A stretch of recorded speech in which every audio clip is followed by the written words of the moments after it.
அனைவருக்கும் அன்பான வணக்கம். இந்த நிகழ்ச்சியில் நாம் இந்த 2024ஆம் ஆண்டின் குரு பெயர்ச்சி பலன்களை பார்க்கலாம். நிகழும் ஸ்ரீ மங்களகரமான குரோதி வருடம் சித்திரை மாதம் 18ஆம் தேதி 1/5/2024 தேய்பிறை அஷ்டமி திதி திருவோணம் நட்சத்திரம் சித்த யோகம் கூடிய நாளில் இந்த குரு பகவான் 1/5/2024 முதல் 11/5/2025 வரையில் மேஷ ராசியில் இருந்து ரிஷப ராசிக்கு பெயர்ச்சி ஆகின்றார். குரு பகவான் பெயர்ச்சி ஆகும் போது கிரகங்களின் சஞ்சாரத்தை பார்த்தால் ரிஷபத்தில் குரு, கன்னியில் கேது, கும்பத்தில் சனி, மீனத்தில் ராகு என இந்த ஆண்டு கிரகங்கள் சஞ்சரிக்கின்றன.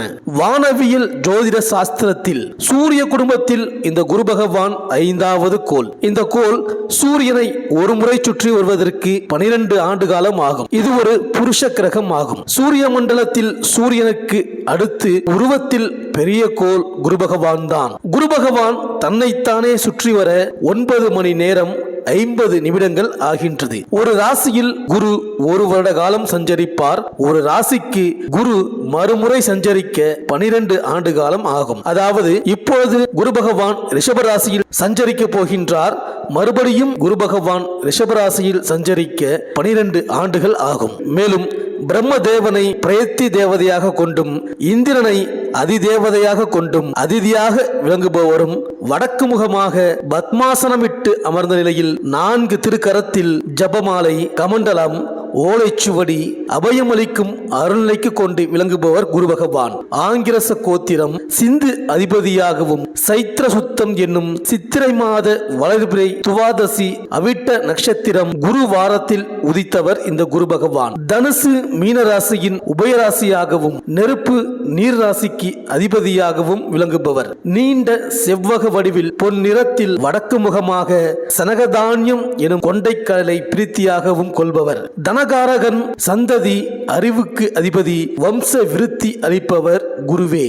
குரு பகவானின் காரக தன்மையை பார்த்தால் ஞானம், போதித்தல், உபதேசம், யோக பியாசம், ஆசிரியர், குருமார்கள், விவகார ஆலோசனை, அரசு கஜானா, அரசு சேவை, புத்தி, யுக்தி, ஒழுக்கம், நேர்மை, தனம், பதவி, புகழ், பிரபுத்துவம், சாந்தம், சொர்ணம், ரிஷி வர்க்கம், புஷ்பராகம், காமேதகம், தேன், கலை, சீரகம், ஆண் வர்க்கம், தயால குணம், பெரும் அதிர்ஷ்டசாலி, உன்னதமான நிலை, மேன்மை அடைதல், செல்வம் சேருதல், மதம் சம்பந்தமான போதனைகள், மந்திரி, உபன்யாசம் செய்தல், மத தலைவர்கள், கோவில் அர்ச்சகர்கள், ஆசிரியர்கள், ஆளுநர், கலெக்டர், வங்கி காசாளர், கணக்கர், வணிகர், பிள்ளைகளால் ஏற்படக்கூடிய நன்மை மற்றும் தீமைகள் இவை அனைத்தும் குருவின் காரகத்தன்மை. இந்த ரிஷபராசியில் சஞ்சரிக்க போகும் குரு பகவானாலும் அவரது பார்வையாலும் உங்கள் ராசிக்கு என்னென்ன பலன்கள் கிடைக்கப் போகின்றது, நீங்கள் செய்ய வேண்டிய பரிகாரங்கள் என்ன என்று குரு பகவானை ராசிநாதனாக கொண்ட மீனராசி அன்பர்களே,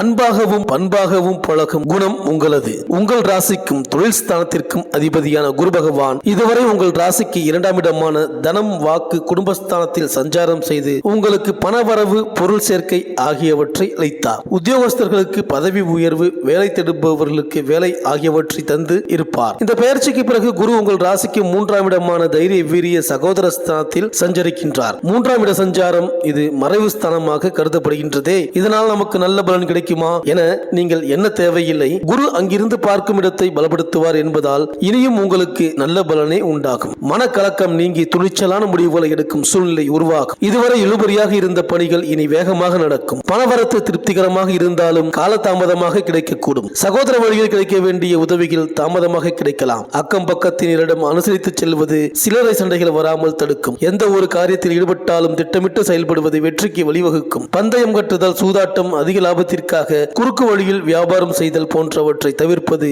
பொருள் நஷ்டம் வராமல் தடுக்கும். வாகனங்களை ஓட்டும் போது மிகுந்த கவனத்துடன் ஓட்டுவது நல்லது. அடுத்தவர் விவகாரங்களில் தலையிடுவதை தவிர்ப்பதன் மூலம் வீண் பழி, அவப்பெயர் ஆகியவற்றில் சிக்காமல் இருக்க முடியும். அடுத்தவர்களுக்காக பொறுப்புகள் ஏற்பது, ஜாமீன் தருவது போன்றவற்றை தவிர்ப்பது பிரச்சனைகள் வராமல் தடுக்கும். மேலும் உங்கள் ராசிக்கு 7ஆம் இடத்தை குரு பகவான் பார்ப்பதால் திருமணம் தொடர்பான முயற்சிகள் நல்ல பலனை தரும். உங்களது வார்த்தைகளுக்கு அனைவரும் மதிப்பளிப்பார்கள். நண்பர்கள் மூலம் உதவிகள் கிடைக்கும். நீண்ட தூரம் பயணம் செய்ய வேண்டிய வரலாம். ஞாபக மறதி குறையும். பிறரிடம் இருந்து அன்பளிப்புகள் கிடைக்கலாம். உங்கள் ராசிக்கு 9ஆம் இடமான பாக்கியஸ்தானத்தை குரு பார்ப்பதால் தந்தை வழியில் உதவிகள் கிடைக்கும். தான தர்மம் செய்வதில் நாட்டம் உண்டாகும். புண்ணிய காரியங்களில் ஈடுபடுவீர்கள். புனித யாத்திரையும் செல்ல நேரிடலாம். வீட்டிற்கு தேவையான பொருட்களை வாங்குவீர்கள். பெரியோர்களின் தேவைகளை பூர்த்தி செய்து அவர்களது ஆசிகளை பெறுவீர்கள். உங்கள் ராசிக்கு 11ஆம் இடமான லாபஸ்தானத்தை குரு பார்ப்பதால் நினைத்ததை செயல்படுத்துவீர்கள்.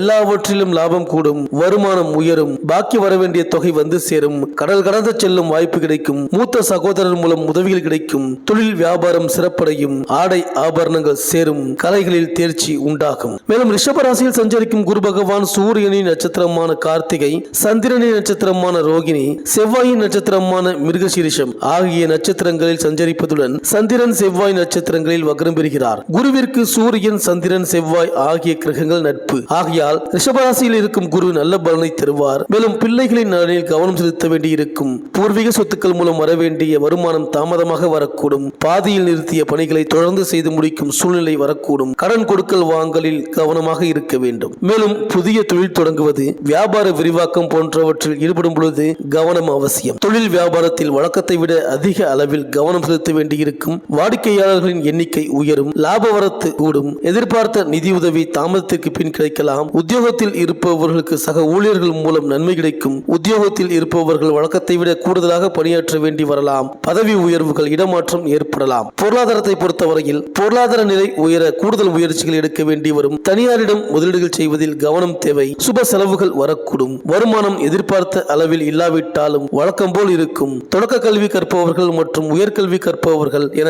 அனைத்து தரப்பினரும் கூடுதல் கவனம் செலுத்தி பாடங்களை படிக்க வேண்டும். பாடங்களில் சந்தேகம் வரலாம் என்பதால் உடனுக்கு உடன் ஆசிரியர்களிடம் கேட்டு தெரிந்து கொள்வது நல்லது. சக மாணவர்களிடம் அனுசரித்து செல்வதும் நல்லது. கேம்பஸ் இன்டர்வியூ செல்பவர்கள் கூடுதலாக கவனம் செலுத்த வேண்டியிருக்கும். இந்த மீனராசி அன்பர்கள் வாழ்க்கை துணையுடன் ஏற்பட்ட கருத்து வேற்றுமைகள் நீங்கும். வீட்டிற்கு தேவையான பொருட்கள் சேரும். திருமணம் ஆகாமல் இருப்பவர்களுக்கு திருமணம் கூடி வரும். ஆனால் திருமணம் தொடர்பாக கூடுதல் முயற்சிகள் எடுக்க வேண்டி இருக்கும். வெளிநாட்டு பயணம் தொடர்பான பணிகளில் தாமத போக்கு காணப்படலாம். வெளிநாட்டு வேலைக்காக தனியாரை நம்பி பணம் கொடுப்பதில் எச்சரிக்கை தேவை. வெளிநாட்டை சேர்ந்தவர்களிடம் கவனமாக பழகுவது நல்லது. குருஸ்தானத்தில் இருப்பவர்கள் வயதில் மூத்தவர்களை வணங்கி அவர்களிடம் ஆசி பெறுவது நல்ல பலனை தரும். இந்த வீடியோ உங்களுக்கு பிடிச்சிருந்தா லைக் பண்ணுங்க, உங்க ஃப்ரெண்ட்ஸ்களுக்கு ஷேர் பண்ணுங்க. நம்ம சேனலை தொடர்ந்து பார்க்க மறக்காம சப்ஸ்கிரைப் பண்ணுங்க. பக்கத்தில் இருக்கிற பெல் ஐக்கானை கிளிக் பண்ணிக்கங்க. மீண்டும் அடுத்த வீடியோவில் சந்திப்போம். நன்றி, வணக்கம்.